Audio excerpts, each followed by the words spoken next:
There's a passage in 1 Thessalonians 5:17.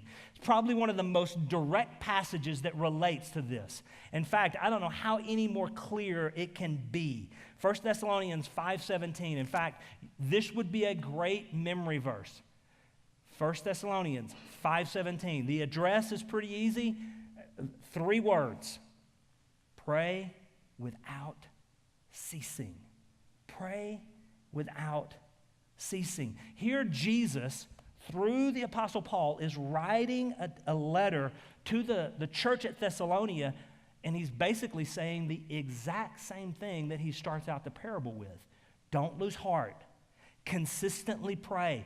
Pray without ceasing. Now, some of you in here, you don't pray without ceasing. If I'm honest with you, and I will be, I struggle with that even in my own life at times. That not praying consistently and persistently. Well, I want to catch with you just a second here. In the original language that the New Testament was written in Greek, this phrase, without ceasing, has a couple of connotations. And I want you to see this because I think it helps us to understand when we talk about praying without ceasing. The first connotation is a military one.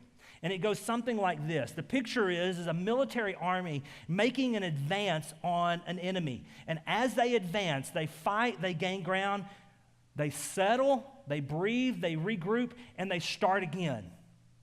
They fight, they advance, they settle, they regroup, they advance again. You see, there's an ebb and a flow.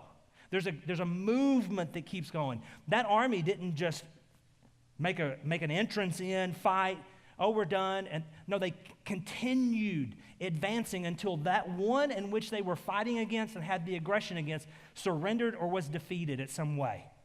Did they always defeat? Not always, but you always continue without ceasing until the commander says, enough, we're done, or it's over. The second connotation, which I think really helps us even in Middle Tennessee, there's a connotation in the scripture or through the original language of like a persistent, a hacking cough. Now, we're in the middle of flu season. We're in the middle of colds. Depending on what time of the season, early spring, early fall, the Middle Tennessee bowl allergy area, I don't know about you, but I always get a little cough, a little tickle cough, and I'm coughing consistently. Now, that without ceasing, that consistent cough doesn't mean that I don't ever come up for air. I mean, I'm not like 24/7, but it is a consistent cough that never goes away. And sometimes it catches, and I have to cough to clear. Maybe you're like that. This is the picture of what Paul is saying. This is a picture of what Jesus is trying to get us to understand. In verse 1, without ceasing, consistently. Don't lose heart, disciples. To us today, don't lose heart. Continue to pray. Bring the communication to the Father.